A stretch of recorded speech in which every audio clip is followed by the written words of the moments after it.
Bonjour à toutes et à tous et bienvenue sur le podcast Nutrition Sport Health. Aujourd'hui, j'ai l'honneur d'accueillir Tristan. Bonjour Tristan, Salut Arthur. tu vas bien? Je vais très bien et toi? Bah ça va super, content d'être avec toi à la capsule sur Paris. Pour une fois, c'est dans un studio que j'enregistre ce podcast. Et est-ce que tu pourrais dans un premier temps te présenter un petit peu qui es-tu Tristan? Bien sûr. Alors, moi je suis diététicien de formation comme toi. Donc j'ai fait mon diplôme en France. J'ai fait également le diplôme de coach sportif juste après le diplôme de diététicien. Parce que pour moi, le but, on en reviendra après si tu veux, c'était de combiner euh, la nutrition et l'activité physique dans mes prises en charge. Pour moi, ça me semblait essentiel en fait de mêler les deux. Et juste après ça, donc j'ai commencé à exercer, à prendre en charge des personnes, à faire des coachings et des consultations. Et j'ai testé pas mal de choses et j'ai fait récemment un diplôme universitaire longévité et vieillissement à la fac de médecine de Lille. Donc ça, c'est très intéressant d'ailleurs. Je trouve que c'était une super formation qui était dirigée par le professeur Boulanger. Je crois que tu Oui, connais. je vois effectivement qui c'est. Il est quand même assez connu sur l'île Ouais.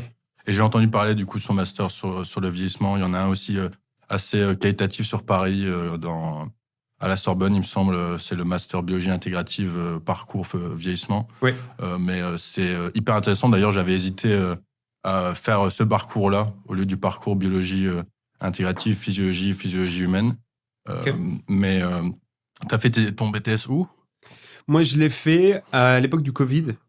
Ah oui, Je ok. l'ai fait Tu l'as fait en ligne alors. en distanciel candidat libre.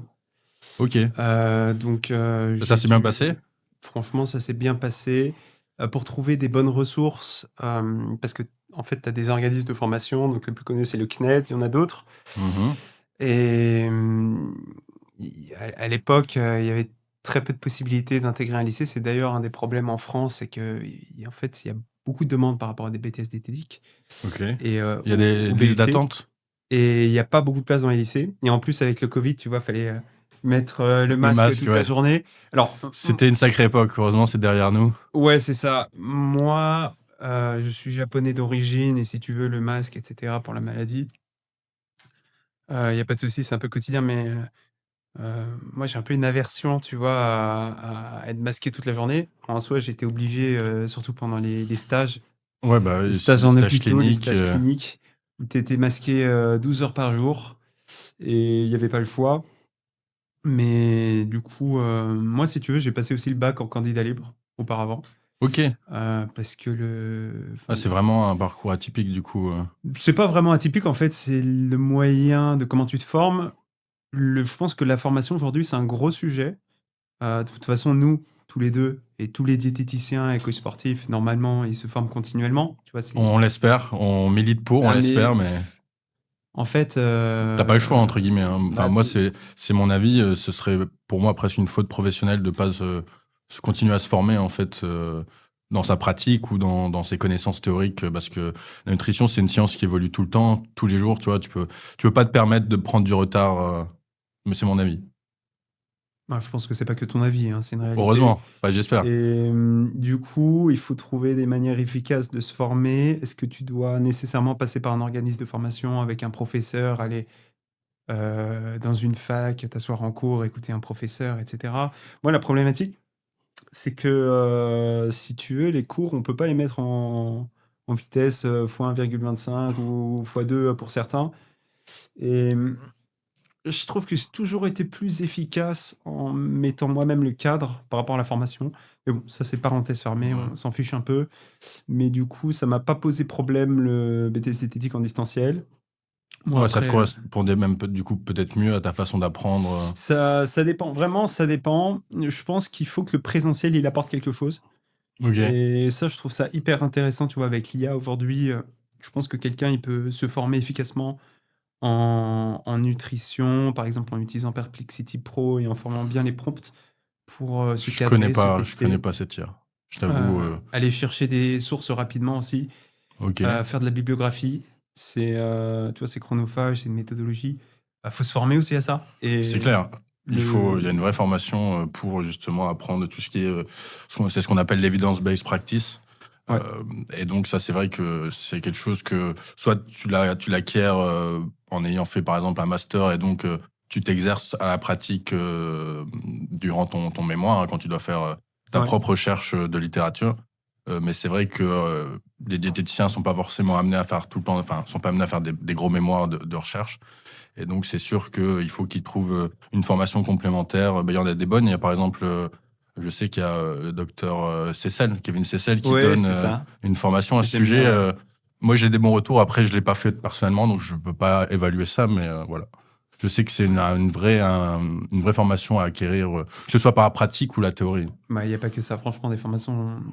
Ça pullule. Le problème, en fait, c'est que la diététique, la nutrition, déjà, c'est un champ énorme. Le sport en lui-même, tu vois, le coaching sportif, prendre en charge quelqu'un sur l'activité physique, ce qui ne veut pas dire seulement être soi-même sportif. Donc déjà, c'est mieux, à mon avis, c'est indispensable.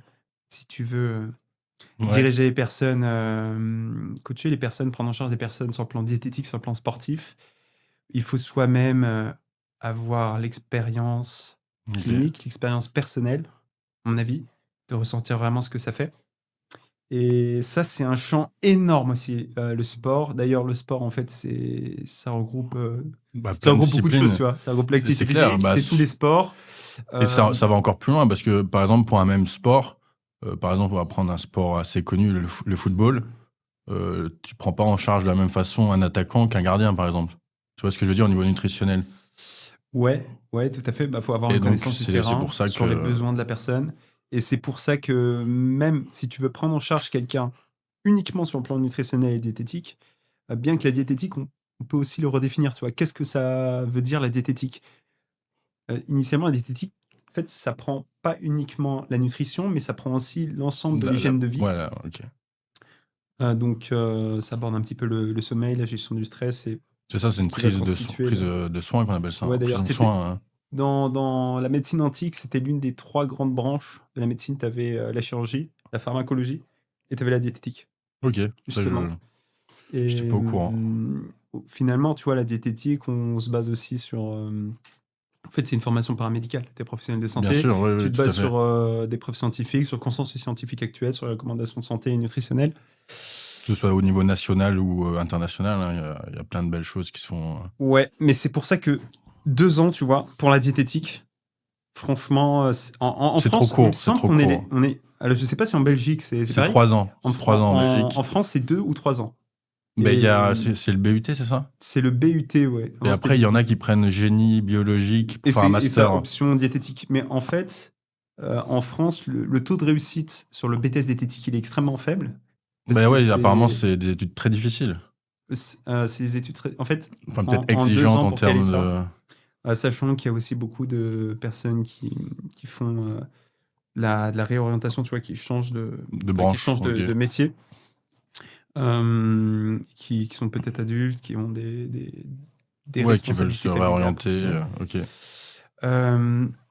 En fait, moi, je mets au défi, franchement, qu'un coach, un nutrithérapeute, un naturopathe, ou même peut-être un médecin, enfin, une autre... filière qui prend en charge un petit peu des la diététique, qui prend en charge des gens, de passer les épreuves du BTS diététique et de voir quels résultats ils ont. Parce que c'est quand même... C'est pas que c'est poussé, mais en fait, on doit prendre en charge la physiopathologie. Donc, ça veut dire prendre en charge certaines maladies, notamment maladies chroniques, les maladies qui sont en lien, pour le coup, avec la nutrition et la diététique, type diabète de type 2, hypertension artérielle, surpoids, obésité, évidemment, maigreur. C'est dans toutes les branches. Personnes âgées, dénutrition. Ça, c'est dans toutes les branches. Mais tu as aussi tout l'aspect biochimie, physiopathologie, physiologie, nutrition humaine. Et c'est un champ, généralement, tu vas pas t'intéresser que aux cours, tu vas t'intéresser à tout ce qu'il y a autour. Qu'est-ce que l'alimentation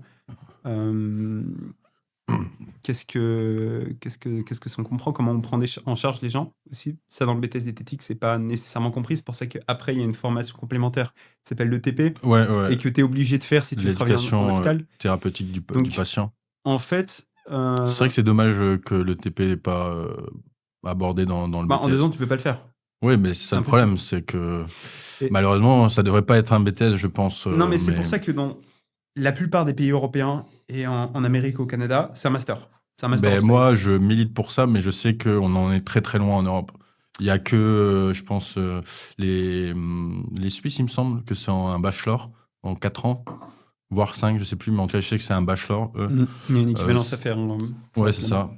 Et non, clairement, bah là, ce qui est bien, c'est que, je sais pas si tu as vu passer cette information-là, mais à la FDN 2025, donc qui s'est déroulée à Toulouse, il y a le président de la FDN qui a présenté notamment le fait qu'ils ont pris en compte l'avis des diététiciens pour ou non construire un ordre et un, du, un fonctionnaire du ministère de l'Éducation a présenté la réforme du BTS. Donc apparemment il y aura des choses qui vont changer dans le futur. Je sais pas dans combien de temps, si c'est 1, 2 ou 3 ans, mais en tout cas il y a une réforme de ce BTS qui arrive.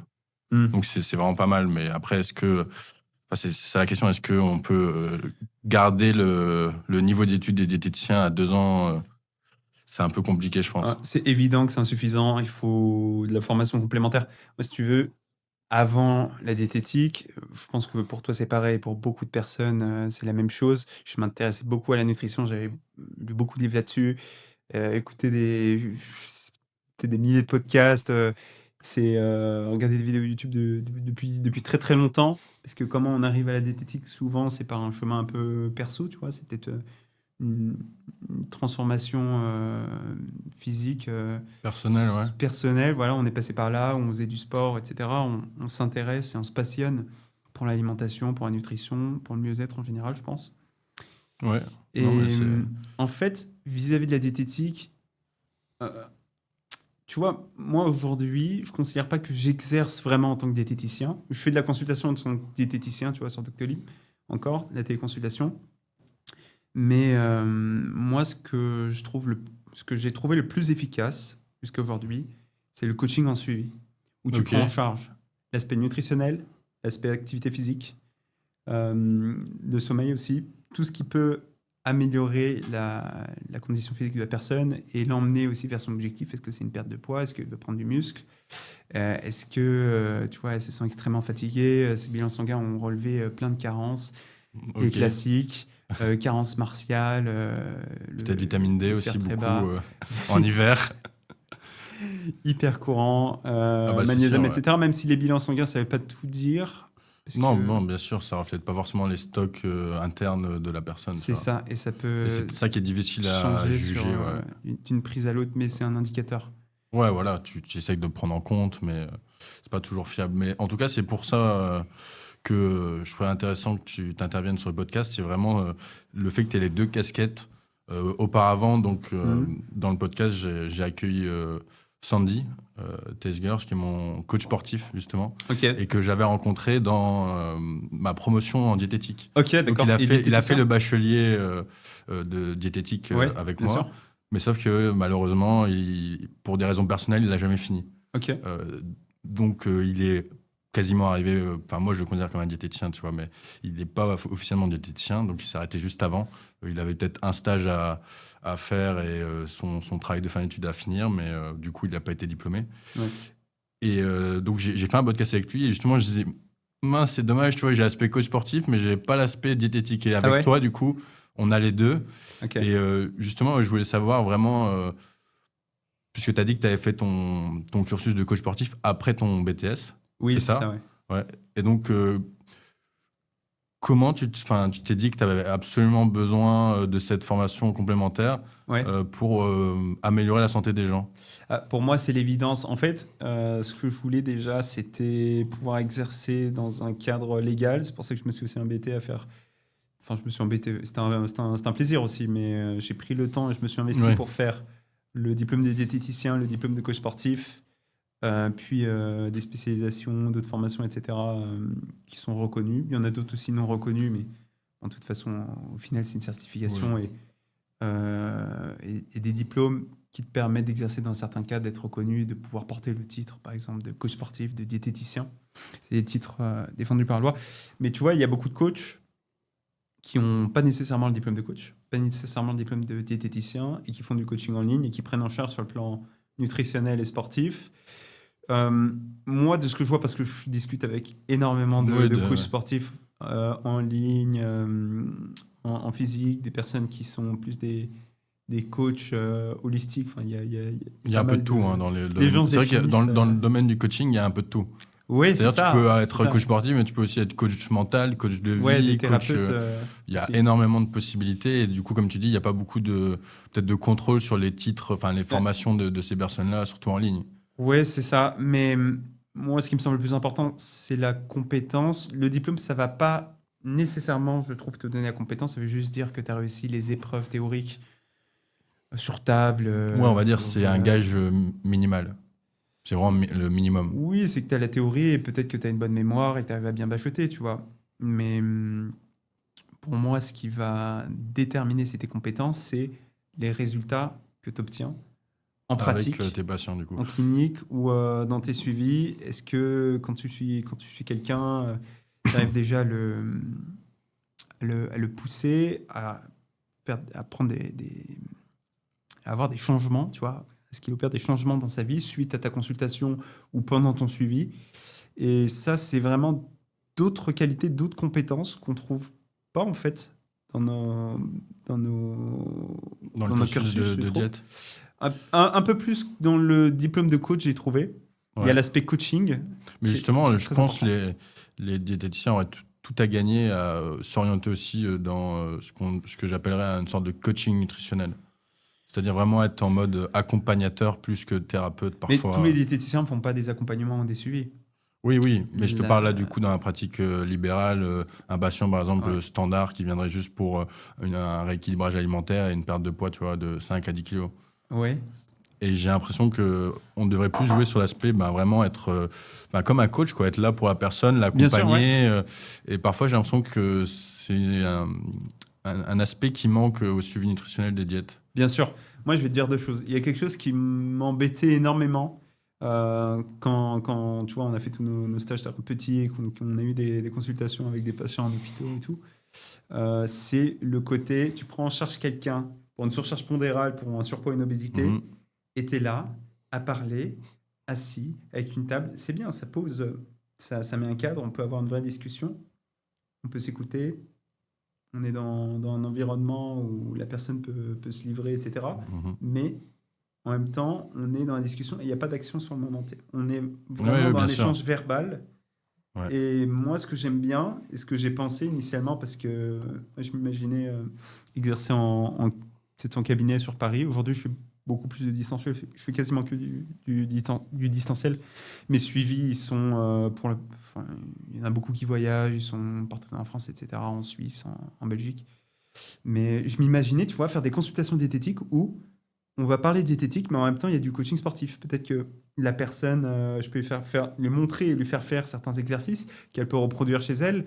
En même temps, je vais lui expliquer pourquoi le renforcement musculaire, par exemple, quand on a une surcharge pondérale, un diabète de type 2, une obésité, c'est extrêmement bénéfique pour la glycémie, Mhm. pour améliorer sa sensibilité à l'insuline de ses tissus, et pour sa santé, pour renforcement musculaire, des tissus conjonctifs, contrer une ostéopénie, donc renforcer aussi le squelette, pour une bonne longévité, parce que je pense que l'activité physique, ça devrait faire partie de la diététique, tu vois. Mais on est sur des recommandations comme le vieux médecin. Faites de la marche, 30 minutes. C'est voilà. sûr que ça, voilà, c'est assez compliqué. Ce type de recommandation, où tu dis oui, il faut faire vos 10 000 pas par jour. Bon, d'accord, très bien, on va les faire. Bah, 10 000 pas, c'est un indicateur. D'ailleurs, ça vient du Japon, ça, le chiffre 10 000 pas. Mais On va dire, c'est. c'est bien, la marche. Oui. On a vu des effets. Non, Entre clairement, oui. une personne âgée, et là, peut-être, on met une capture d'écran. Je ne sais pas si tu as déjà vu cette imagerie où il y a une personne âgée qui ne marche pas et on voit les tissus de sa jambe, tu vois, le tissu Qui graisseux, sont musculaire. atrophiés, non? C'est extrêmement atrophié par rapport à une personne du même âge qui Qui est active. qui Ouais. marche beaucoup tous les jours, où il y a une rétention musculaire, même un développement musculaire, tu vois, il suffit de Mais marcher. C'est clair que. Et- Peut-être on n'en parle pas assez, mais la sédentarité, ça tue. Hein. Clairement, on le voit, hein, C'est les gens le mal du sédentaires, siècle. tu perds même au niveau de ta densité osseuse hein, quand tu es sédentaire trop longtemps. Bah là, regarde, Exactement. on est assis, on aurait dû faire le podcast debout. Ouais, c'est pour ça Voilà. qu'avant on est allé marcher et après on pourrait aller faire une séance de sport. Ouais, bah c'est une Mais bonne idée, ouais. c'est pour ça que pour moi, le mal du siècle, bon, il y a évidemment le côté alimentation, les personnes n'ont pas d'éducation vis-à-vis de l'alimentation, on n'apprend pas ça à l'école. Ou vraiment les basiques, quoi. C'est Ce qu'on vraiment, apprend, généralement, ça vient de la famille. Pour peu qu'on ait eu des parents ou un environnement qui était en surpoids, dans un environnement un peu obésogénique, Bah, de toute façon, on est dans un environnement on a obésogène. des grandes chances de finir soi-même en surpoids et illettré sur le plan nutritionnel, alimentaire, diététique. Non, c'est clair qu'on est dans un environnement obésogène. C'est dû aussi rien qu'au mode de fonctionnement de notre société. Par exemple, quand tu vois que on est passé d'une ère secondaire à une ère tertiaire, donc des services, c'est beaucoup de jobs de bureau où Ouais. tu es assis toute la journée. Oui, Enfin, exactement. voilà, Ouais. tu ne marches que pour aller peut-être à la machine à café ou à l'imprimante. C'est ça. Euh, Et généralement, tu rentres le soir, t'es fatigué, t'as mais pas vu même le jour. le midi, du coup, t'as pas forcément une cantine au boulot, donc tu vas t'acheter un snack, Ouais, tu c'est sais, ça. un truc Quelque chose de rapide, pratique. de très dense énergétiquement, en gros des aliments ultra transformés. Hein. Ouais. Et donc, effectivement, dans cet environnement-là, c'est très difficile, vu comment en fait notre organisme est constitué, de pas stocker, tu vois, de la graisse tout simplement, c'est de prendre évident. du poids. C'est évident. Et après, C'est évident aussi que tu vas avec faire tous de les la polluants, on en parle beaucoup des polluants organiques persistants, qui favorisent justement l'ajout de tissus adipeux. Enfin, après, c'est Comme compliqué, quoi tu vois. Quel type de polluant? Les polluants organiques persistants. Ouais. Les perfluorés, enfin les pesticides, Ouais, ce ok, genre de d'accord. composés en fait Ouais. qui, Je parle de ça. en gros, agissent sur la différenciation du tissu adipeux pour le favoriser en tissu adipeux blanc. Et le tissu Oui. adipeux blanc, Oui, bien contrairement au brun, stocke plus de graisse et donc ça fait plus prendre du poids en fait. Il y a aussi C'est vrai. tous les polluants qui agissent sur les hormones, type un peu œstrogénisant et donc pareil, ça permet de plus stocker de la graisse.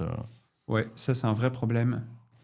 Mais c'est très compliqué. Hein, quand tu prends tout ça en compte, tu te dis, je ne sais pas en fait comment la tendance de l'obésité va infléchir d'ici 2050. Quoi. Alors, ce qu'on prédit, c'est une hausse. Ouais, c'est ce que je Du dis. surpoids C'est généralisé. pour ça. Et c'est pour ça, déjà, il faut avoir conscience de tout ça. Donc, Ouais. la personne lambda ne connaît pas tout ça. Très bien. Elle passe des années après ses études, etc. Donc, à 25 ans, peut-être elle trouve un travail dans le tertiaire, donc peut-être un emploi dans le marketing, l'informatique. Un truc bien sédentaire. Oui, mais moi je te donne l'exemple parce que Ouais. je suis parisien, mais Ok. de toute façon, une activité sédentaire où tu vas être assis plus ou moins 8 heures par jour. Ouais. Ok, sans compter même le trajet en métro, en voiture où tu vas être assis. Insupportable ça. Quand tu vas t'asseoir chez toi devant la télé, au canapé, etc. Quand tu vas t'asseoir pour manger, on passe la plupart de notre vie assis ou couché. Ouais, clairement. Alors qu'on est quand même des bipèdes qui sommes faits pour le mouvement, le corps est fait pour se mouvoir. Hein. Sur nos pieds, sur nos jambes et bouger, tu vois, bouger dans l'espace sur nos deux jambes. Mais c'est pour ça que faut voir par ordre de priorité. Quand on parle des polluants et des perturbateurs endocriniens et des additifs, tu sais que ce qui va causer une perte de poids ou une prise de poids d'ailleurs, ça va être la balance énergétique totale, donc le total calorique. Et moi, je veux voir comment être le plus efficace, le plus sharp, le plus direct pour que quelqu'un, par exemple, perde du poids, que ça marche, que c'est prédictible, on sait combien de poids il va perdre, en combien de temps, et qu'on réduise tu vois, la part de hasard. Donc, bien sûr, tout le monde a des événements dans la vie. Oui, c'est clair. Il y a des moments, peut-être tu vas faire nuit blanche, peut-être tu vas être extrêmement stressé, peut-être, voilà, il y a plein... T'enchaînes des anniversaires, des raclettes, etc. Ce qui est très bien, hein. Il n'y a pas de souci. Il faut juste savoir ajuster par rapport à ça. Mais pour prendre en charge des personnes sur ce plan-là, pour moi, il faut comprendre et savoir prendre en charge la nutrition Mhm. et savoir coacher les gens sur l'activité physique, même s'il n'y a pas de sport. Bah, c'est clair que de toute façon, la nutrition et l'activité physique, ça devrait. C'est synergique, ça a un effet synergique, et ça devrait, comme tu le disais, être une sorte de pack en fait. Tu devrais pas juste conseiller nutritionnellement les gens sans les accompagner au niveau activité physique. Enfin, moi, je trouve ça vraiment dommage qu'on en ait comme ça à autant séparer les diètes parfois des coachs sportifs. Parce qu'avant, j'étais le premier à taper sur les m'insurger contre les Ok. coachs sportifs. Mais voilà, comme je te l'ai expliqué tout à l'heure avec Sandy, j'ai eu une bonne expérience des coachs sportifs et j'en vois d'autres sur les Super. réseaux qui sont quand même plutôt compétents. Mais clairement, je pense qu'on devrait plutôt être dans la collaboration entre le diététicien et le coach évidemment. sportif. C'est juste que Et tu vois les doubles cascades, donc c'est Oui, bien super sûr, bien mais d'avoir si ton tu point de veux- vue. si tu veux, il y a beaucoup de coachs sportifs qui vont s'arranger pour dire qu'ils font de la recommandation, pas de la prescription de plans alimentaires, par exemple, parce que ça c'est interdit, etc. Et aujourd'hui, il y a un flou. Ça veut dire tous les coachs, je pense que tous les coachs sportifs en Mais ligne. je pense qu'ils peuvent faire du conseil nutritionnel, mais ils peuvent pas faire Voilà, du c'est conseil ça. quand il y a Oui, une c'est pathologie. ça, mais en fait, il va t'indiquer un menu, des macros, un total calorique à atteindre, des ajustements par rapport à la diète. Enfin, c'est un travail suivi, c'est ouais. l'exercice du diététicien, tu vois, pratiquement. Ouais. C'est des conseils nutritionnels. Mais euh, moi, mon opinion, c'est qu'il y en a des très bons qui n'ont pas le diplôme de diététicien, mais alors, je ne sais pas s'ils vont mieux faire un travail qu'un diététicien. Je pense qu'il y a des diététiciens très mauvais aussi. Oui, bah ça c'est comme dans tous les métiers. Hein. Ouais, c'est Tu ça. vois, je veux dire, tu as des médecins qui sont très bons, d'autres très mauvais. Ouais. Dans tous les domaines, il y a malheureusement des gens qui ont juste le diplôme et peut-être pas forcément la Depuis- passion du depuis très métier. longtemps. Ou Ils ne sont pas mis à jour. c'est ça. Bah, moi, c'est vraiment un truc qui m'inquiète. Hein. Il y a le côté pas mis à jour, mais il y a le côté aussi, quelle est la qualité de ta nourriture intellectuelle? Parce que si ce que tu consommes, c'est des formations, où justement c'est truffé d'erreurs, de biais, où ce que tu vas apprendre, en fait, ça ne s'applique pas dans la pratique en clinique, parce que c'est du théorique, ou alors c'est du bullshit total, où il y a des erreurs méthodologiques. Enfin, ce que tu manges, si tu veux, même si tu fais l'effort de te former, c'est auprès de, je sais pas, d'un youtubeur random qui raconte un peu, je sais pas, des conneries qu'il a vu sur TikTok dans des shorts. Bah, en fait, toi, après, ce que tu peux distribuer, c'est la connaissance que tu as acquise. Donc, d'où le fait d'avoir la meilleure nourriture intellectuelle possible. Ouais, bah oui. Mais cette bonne nourriture intellectuelle, elle n'est pas forcément facile à trouver, tu vois. C'est ça, Parce il y a que énormément de quantité d'informations disponibles sur Internet. pas ou seulement dans- sur Internet, Oui, parce c'est ça, que un la peu. plupart des livres sur l'alimentation, la diététique, la perte Il y de a poids, beaucoup la de. nutrition, Ouais, j'ai remarqué qu'il y avait je beaucoup pense que la d'erreurs. majorité des livres, c'est vraiment des conneries, tu vois. Et si tu combines des livres de diététique, d'alimentation, de régime de perte de poids, etc., il y en a un qui va te dire faut faire du cétogène pour perdre de poids, le sucre c'est un poison. Il y en a un autre qui va te dire d'arrêter les produits laitiers, Mais ça, l'autre c'est plutôt d'arrêter la viande, Les ouvrages, ça, c'est les ouvrages grand public. de ça. prendre tu vois, d'aller vers le véganisme, d'autres de faire du jeûne intermittent. Mais en fait, tu combines tout ça. Tu as lu tous ces ouvrages, tu peux plus rien manger, tu vois.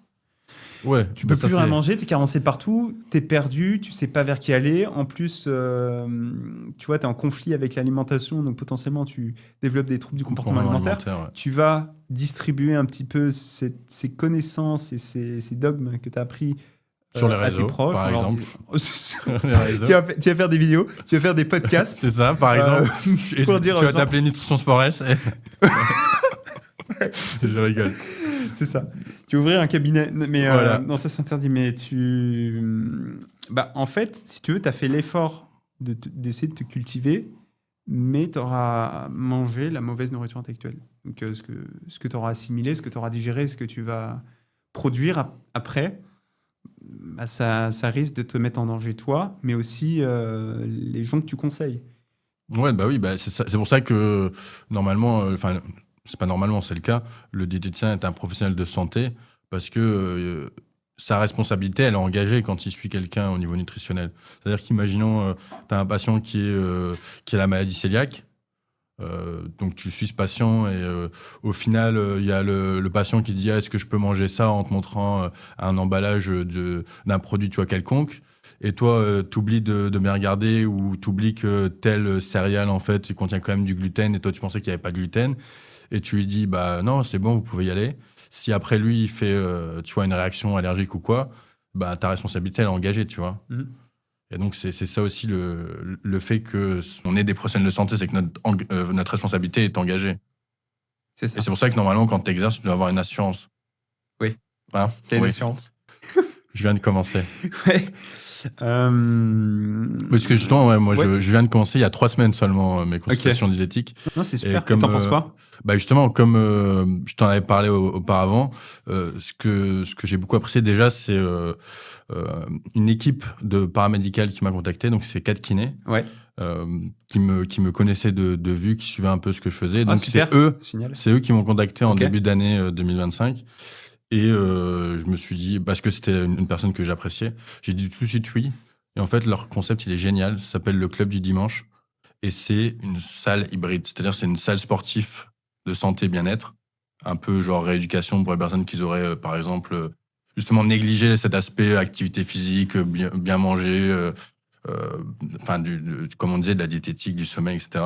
Et à côté, c'est un centre paramédical. Donc, il y a un psychologue, il y a des ostéopathes, il y a des kinés, justement, des masseurs et des diététiciens, dont moi.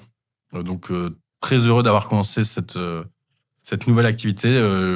En fait, j'en ai profité. Je me suis dit, en fait, ça fait des années, je me dis, il faudrait que je me lance, mais je savais pas comment, en fait.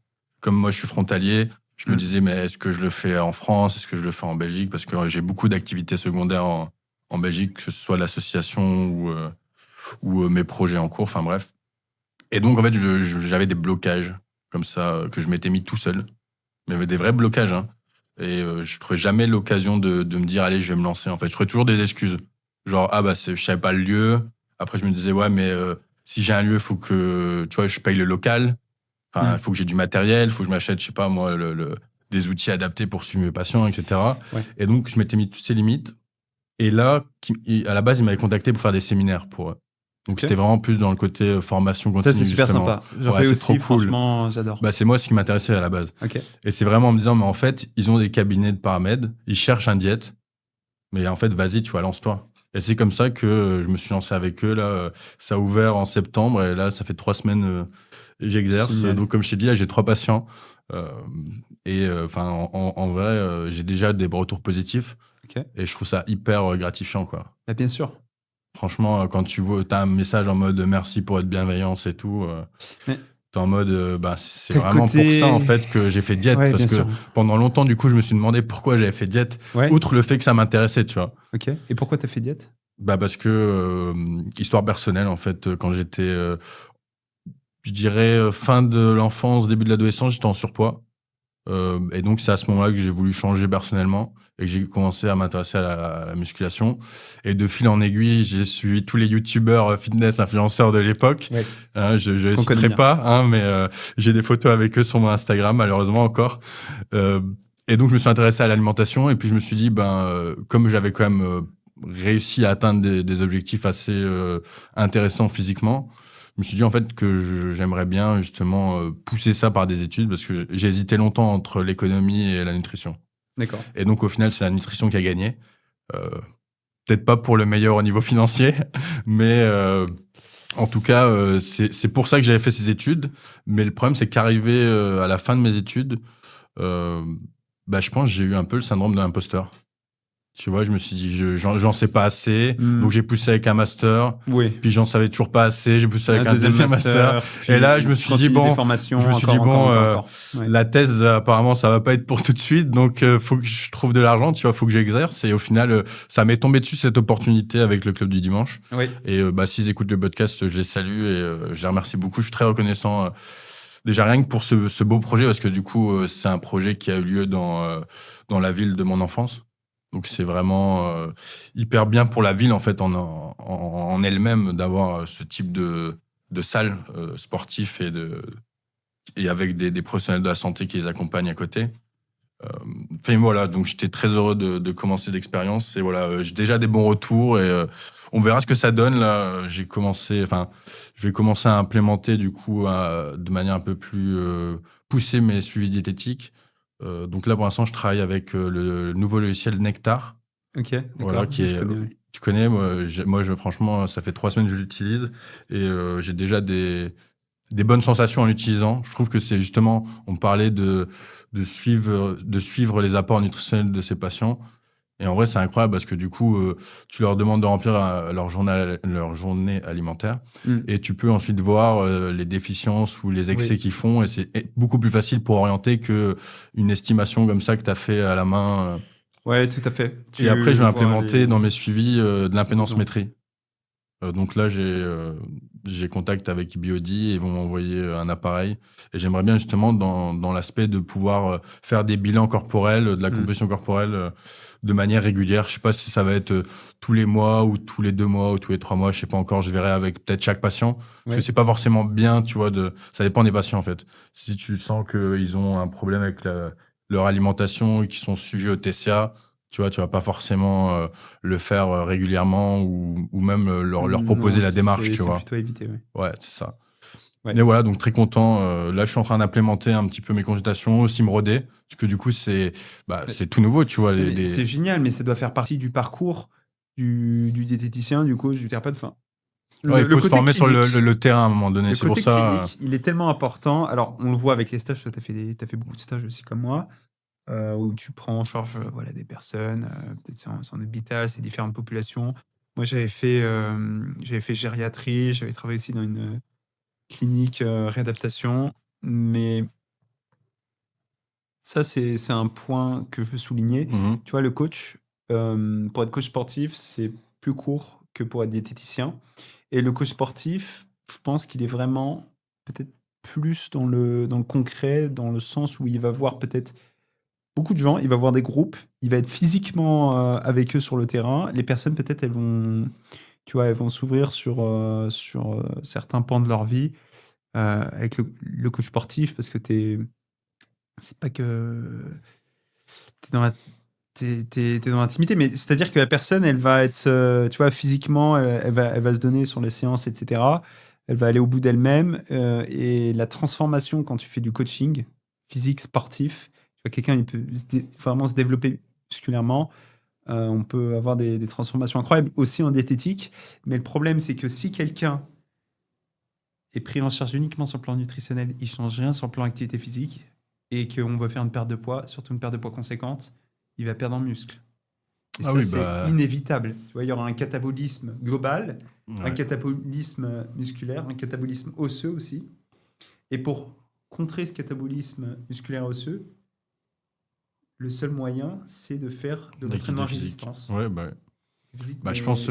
surtout muscu, tu vois, parce que Le souvent, mieux, c'est enfin, souvent, on conseille tu sais, de lier cardio-muscu, l'activité, ouais, bah, associer renforcement musculaire et il y a un peu de cardio. ouais, séance Mais de toute façon, quand tu spéciale fais du d'endurance. renforcement musculaire, pour un sédentaire, pour lui, c'est déjà un exercice cardio en plus. Et si quelqu'un, Ouais, ok, je par vois ce que exemple, tu veux fait que dire. du running et fait, tu vois, un déficit calorique important et qui a envie de perdre 5, 10, 20, 30, 40 kilos, en ce moment, j'accompagne quelqu'un qui, là, il a perdu un peu plus de 30 Ouais, donc kilos en 3 t'accompagnes mois, des personnes atteintes d'obésité? atteinte d'obésité, surcharge pondérale. Moi, c'est vraiment perte de poids, prise de muscle, que je maîtrise bien, avec côté amélioration de la santé, optimisation de l'énergie et une meilleure longévité. Mhm. Donc, si tu veux, c'est pour ça qu'il y a beaucoup de spécialisation en diététique. Il y a des personnes qui savent pas prendre en charge le sportif, parce que C'est une formation à part c'est aussi, hein.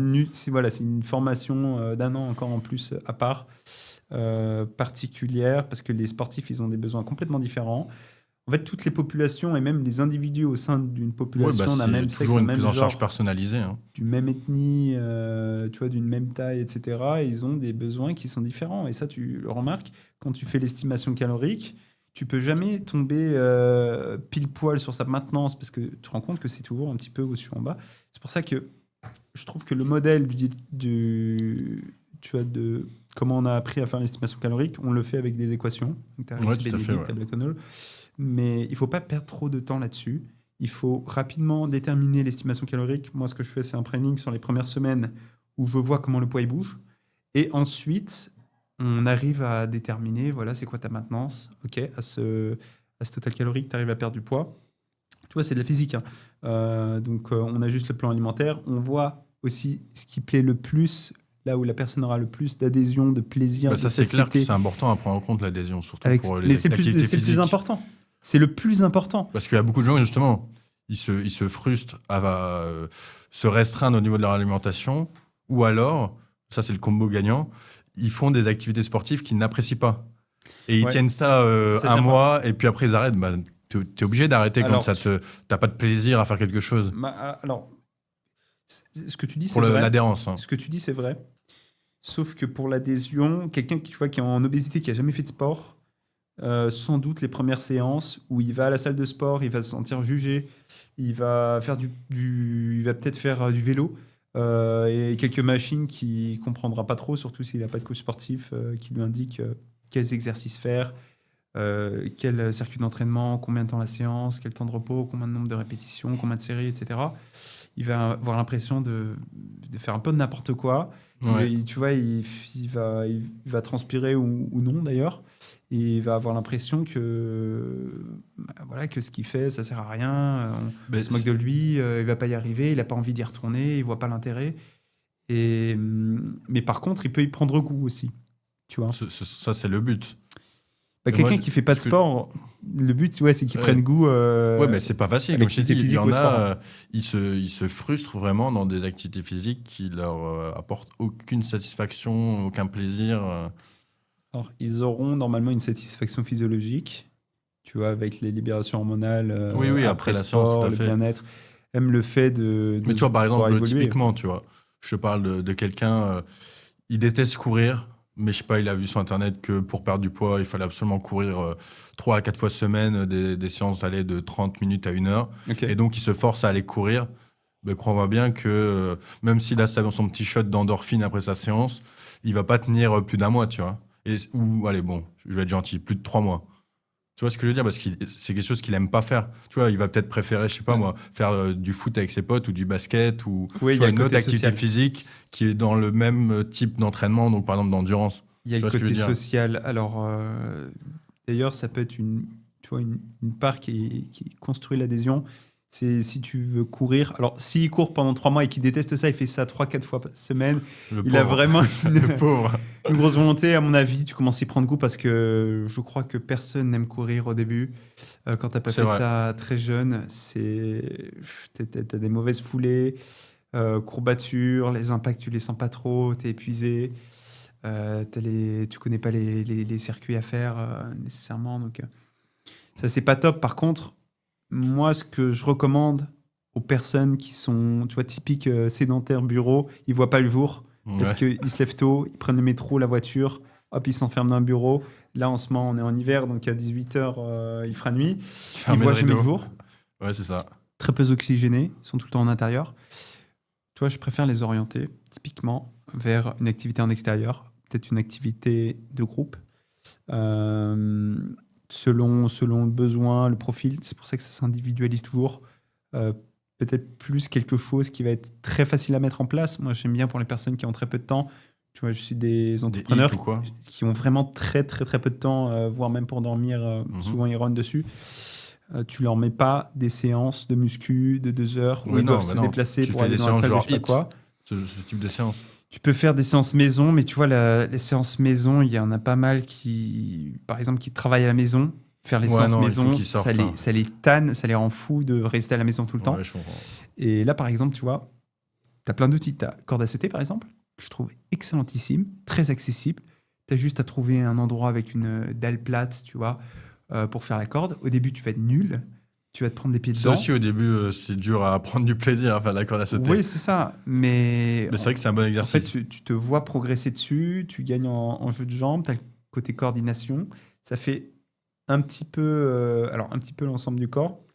Mais par exemple, si tu couples ça avec du renfort, de la natation, etc., tu vois, tu es dans une démarche où tu as de la variété dans les activités que tu fais. Ça dépend le but. Hein. Si c'est remise en forme, tu peux Justement, faire là, ça me fait penser, qu'est-ce que tu penses du terme athlète hybride? C'est un terme à la mode en ce moment.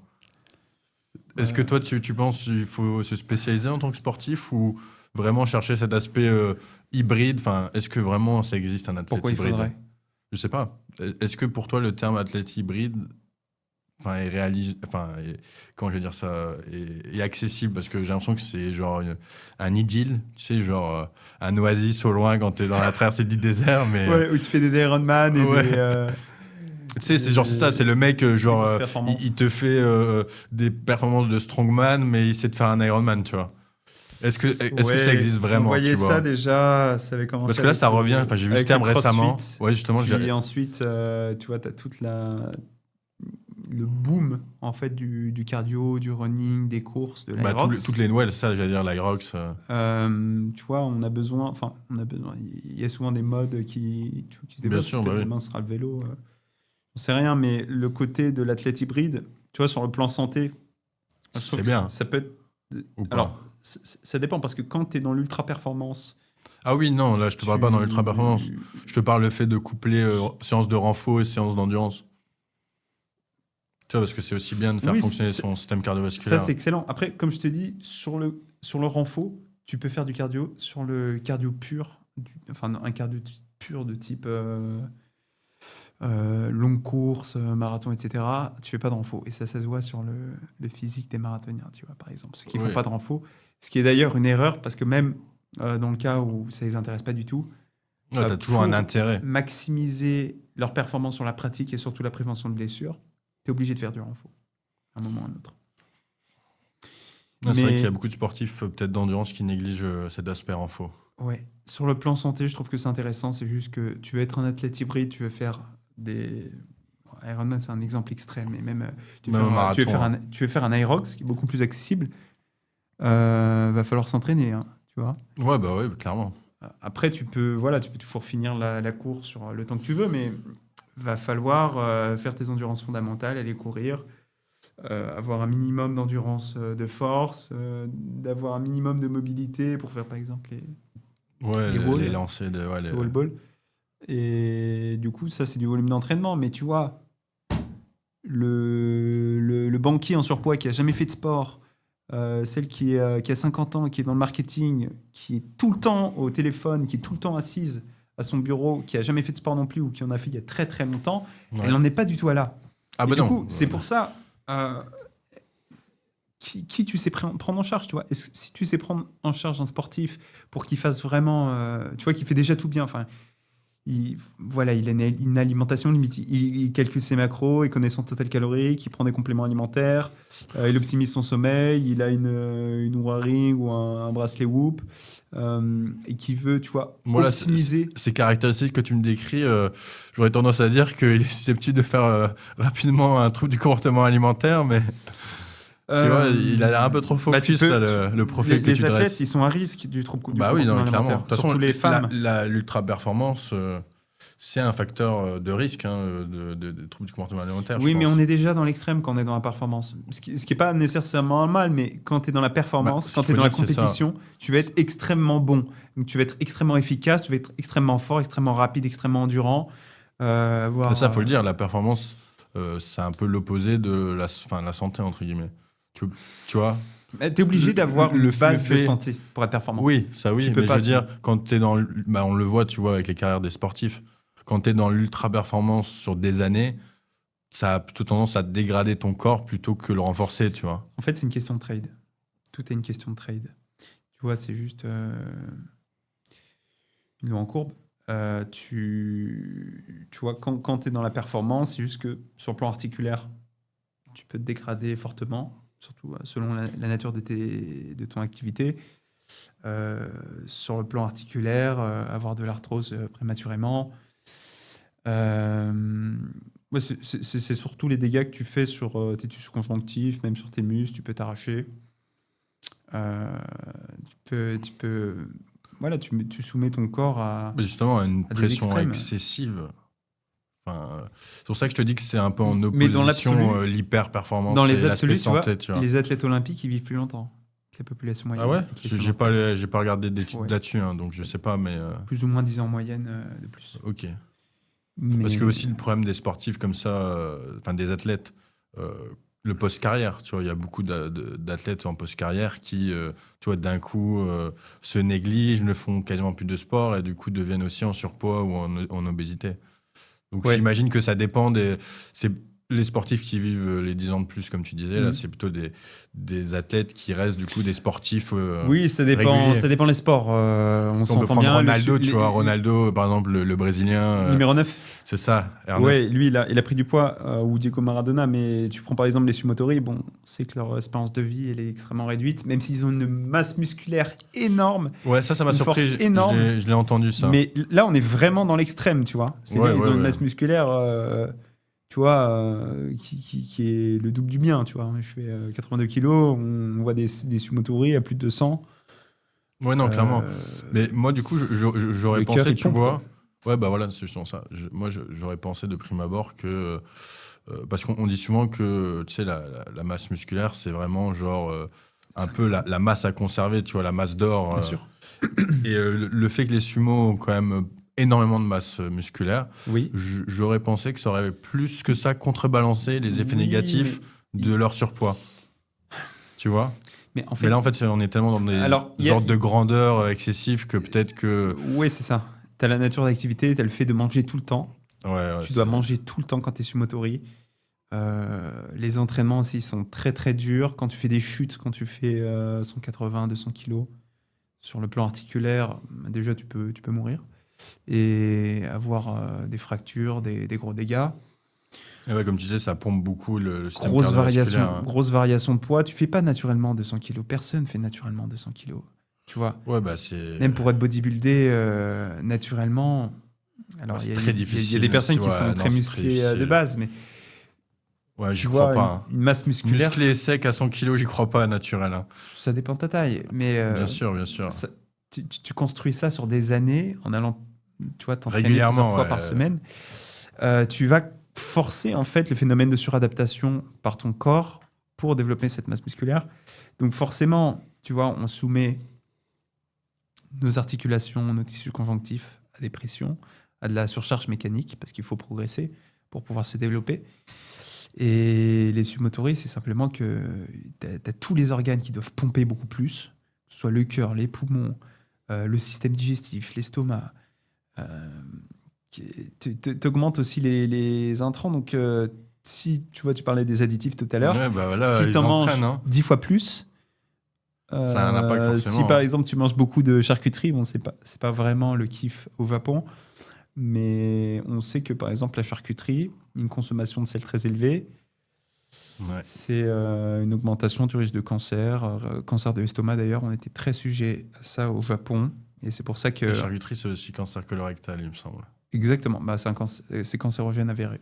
Ouais, tout à fait. Mais c'est pour ça que le Japon, tu vois, ils ont augmenté considérablement leur longévité au moment où ils ont baissé les apports en sel journalier. Parce qu'avant, on consommait vraiment énormément de sel. Alors, il y a côté conservation. Il y a une île au Japon, non, où il y a le Japon, c'est une île. Ah, Okinawa, ouais, c'est une île au sud qui est un petit peu séparée du reste du Japon, ou qui fait partie des fameuses zones bleues, tu vois, avec justement Ikaria en Grèce, Sardaigne, Floride, etc. Costa Rica, où c'est là où on observe des longévités exceptionnelles qui sont en lien avec l'alimentation, mais pas seulement. Bah, c'est aussi le mode de vie. Ils ont un mode de vie beaucoup plus traditionnel que justement le mode de vie que tu décrivais tout à l'heure avec métro, le boulot, et puis tu rentres direct, tu vas aller sur la télé, tu vois, ou scroller sur ton téléphone et aller dormir, tu vois. En mangeant ouais, c'est ça, un petit fast-food. Ouais. Mais c'est vrai que c'est super intéressant, justement, les scientifiques qui étudient ce type de population et d'essayer de comprendre qu'est-ce qui fait. Mais au final, comme on l'a dit, il y a quand même beaucoup d'éléments qui sont expliqués par leur régime alimentaire et leur mode de vie beaucoup plus, je veux dire, en mouvement, beaucoup moins sédentaire, qui, je pense, explique beaucoup de choses, en tout cas au niveau de leur longévité impressionnante. Ouais, c'est ça. Tu peux étudier tous les facteurs. Donc, tu as le facteur alimentation, qui est très important. De toute façon, ça, c'est une évidence pour tout le monde. Tu veux vivre longtemps. C'est-à-dire, qu'est-ce que tu manges, tu vois. Le facteur activité physique, qui n'est pas nécessairement sportif, mais le fait, tu vois, de bouger, d'être actif, d'être un petit peu manuel. Tu as le facteur communautaire, qui est extrêmement important dans la longévité. Oui, le facteur social, on l'a oublié souvent. Facteur celui-là. social. C'est vrai que les éviter gens l'isolement. isolés, les gens isolés. Isolement, augmentation du risque de dépression et de multiples maladies et pathologies. Tu as le facteur donc, d'avoir un but dans la vie. Au Japon, alors, on parle un peu... Là, c'est compliqué au Japon, par contre. Hein. Non, mais on parle un peu de ce qu'on appelle l'ikigai, c'est-à-dire d'être aligné par rapport à ce qu'on fait dans la vie. Et justement, il y a un vrai problème au Japon avec ça, parce que il me semble que c'est un des pays où il y a le plus haut taux de suicide dans le monde, et que c'était aussi notamment dû à leurs conditions de travail qui étaient très difficiles. Ils travaillent beaucoup. Ouais, c'est ça. Et je pense beaucoup de gens en Europe, s'ils devaient aller travailler au Japon, je pense, ils se rendent pas compte qu'on a quand même un système assez avantageux pour pouvoir avoir une vie, tu sais, une balance life, je sais plus comment on dit ça, un équilibre de vie. Tu vois, de pouvoir faire des passions à côté de son boulot, là-bas, non, il y en a qui travaillent 12 heures. Hein, Ouais, encore 12 heures.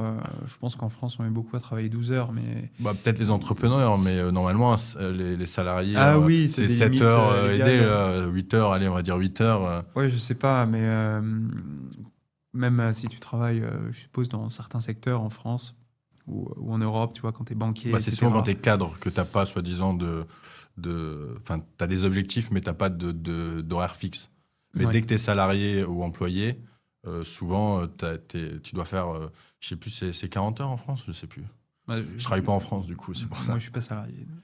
Voilà, c'est pour ça que tu fais tes 12 heures, parce que t'es entrepreneur avec tes coachings et ton suivi nutritionnel. Ouais, quand tu es en activité libérale, tu fais comptes pas beaucoup trop, de... mais, tu jongles, tu vois, entre différentes activités. La plupart des personnes que je suis, ils travaillent beaucoup plus que 7 heures par jour. Et quand tu vois, tu as cette contrainte de travail et du stress que ça t'engendre, et la sédentarité aussi, c'est-à-dire on te soumet à la sédentarité, au fait d'être assis, etc. Bah oui, clairement, tu payes pour être dans un endroit, à une heure particulière, pendant autant de temps. J'ai jamais aimé ça, tu vois. Même à l'école. C'est pour ça que quand on était libre, ça m'allait bien, je pouvais faire mon sport. Mais tu vois, par exemple, il y a des modèles, Europe du Nord, en Suède, par exemple, les pays alentours, Mais je pense où il y a une culture de l'activité physique, de la prévention santé. Tu vois, il y a un budget énorme alloué à la prévention santé en Suède par rapport à la France. Et je sais plus dans quel pays nordique où ça fait partie de leur cursus, chez les enfants, à l'école, de savoir gérer un ménage, tu sais, faire les courses, bien manger. Bien sûr. Et ça, ce serait super intéressant de rapporter ça. C'est des économies énormes. C'est vrai qu'il y a une grosse pression en France de la sécurité sociale avec les maladies actuelles. Oui, tout à fait. Mais après, sur le plan politique, économique, c'est pas du tout mon champ d'expertise. Donc, je ne peux pas m'exprimer sur qu'est-ce qu'il faudrait faire. Oui, non, je te demande pas. Après, à l'échelle individuelle, c'est sûr que plus vite tu apprends comment être en bonne santé, comment avoir une bonne longévité, comment marche l'alimentation, les nutriments, la nutrition, parce que c'est ce qui te constitue, c'est ce qui constitue tes cellules, c'est ce que tu vas être, c'est ce qui va opérer des changements sur ton corps, structurels, physiologiques, dans ton énergie, dans ton humeur, dans ta récupération. Donc, que tu sois entrepreneur, artiste, cadre, salarié, ouvrier, ce que tu veux, en fait, tu vivras mieux. Et c'est pour ça que j'adore ce que je fais, et je pense que toi aussi, c'est parce que je me dis qu'objectivement, on peut améliorer la vie des gens. Parce que peu importe ce qu'ils font, tu vois, si tu es en meilleure santé, tu as plus d'énergie, tu dors mieux, tu as plus de clarté d'esprit, de lucidité, tu te sens mieux dans tes vêtements, dans ton rapport avec le corps, avec l'alimentation, avec les autres aussi, parce que ton rapport à soi, ça va déterminer comment tu te comportes avec les autres. Je trouve que c'est essentiel, tu vois, et on s'y intéresse pas assez, je trouve. Tu penses ? Dans la population générale, on va dire, oui, je vois ce que tu veux dire. Avec le système un peu médical en France, où, de toute façon, si je suis malade, machin, je vais au médecin, il va me prescrire tac et ça va guérir. Bah ça, c'est Ça aussi marche pas un comme autre ça. problème. Ouais, C'est aussi un autre problème. Ouais, dans le curatif plutôt que le préventif. C'est vrai ça, que voilà, on est dans un système plutôt aspect curatif en Europe. En tout cas, dans les pays de Beaucoup, l'Ouest, ouais. comme on les appelle. C'est vrai que ça, c'est un truc qui est bien en Asie, c'est cet aspect préventif. Enfin, ils sont beaucoup plus sur la prévention et le côté holistique. D'ailleurs, c'est un terme qui est un peu péjoratif en Europe. Le terme holistique n'est pas très bien accueilli, ce qui est Oui, dommage. ça mais, recoupe, c'est parce qu'il y a beaucoup de choses qu'on associe de négatif à l'holistique, un peu, je pense, du charlatanisme, des choses comme ça, tu vois. Alors que, en fait, c'est essayer de couvrir des champs plus globaux, de voir la personne sur différentes verticales dans sa vie, tu vois. Pas seulement l'alimentation, justement. ouais, bah, le but, c'est Son de prendre mieux-être. la personne dans son ensemble, en fait. Mm. Dans son ensemble en tant qu'individu, mais aussi faisant partie d'une communauté, un environnement. Bah, écoute, du coup, Tristan, on va arrêter là le podcast. Je sais pas si tu veux dire un dernier mot de la fin par rapport justement à cet aspect longévité qui te tient à cœur. Merci Arthur pour ton Bah, merci à toi. invitation. Je suis hyper content d'avoir discuté avec toi. Si j'ai un mot de la fin, c'est... Alors, prenez soin de vous, intéressez-vous vraiment à votre santé, à voilà, comment mieux manger, comment vous sentir mieux au quotidien. Et ça passe simplement par le fait de se cultiver avec de la bonne alimentation intellectuelle. Donc, moi, je vais essayer. Toi, c'est ce que tu proposes, par exemple, avec ton podcast. C'est pour ça que je l'aime Ouais, beaucoup. bah merci beaucoup parce que c'est vrai qu'il est un peu invisibilisé pour l'instant, en tout cas peu visible sur le net par rapport à d'autres podcasts. Mais bon, moi je le fais par passion. J'adore discuter avec des gens intéressants et qui m'intéressent. Donc merci encore d'être venu, d'être déplacé pour ce podcast. Et du coup, je vais mettre les infos de Tristan pour ses coachings dans la description. Et n'oubliez pas de vous abonner, ça c'est bien un truc de youtubeur ça. C'est ça. Abonnez-vous, mettez le like, la cloche, partagez. Et puis, On se dit à bientôt pour un prochain épisode. c'est ça, partagez à vos proches Et la bonne pourquoi santé. pas un deuxième épisode ensemble. Bien sûr, avec Voilà. plaisir. Peut-être Allez. en salle de sport, en séance sportive. Ça pourrait être très intéressant ça d'ailleurs. Ouais. Faire dans un cadre un peu plus justement, mettre en pratique le mouvement comme on a discuté tout au long de ce podcast.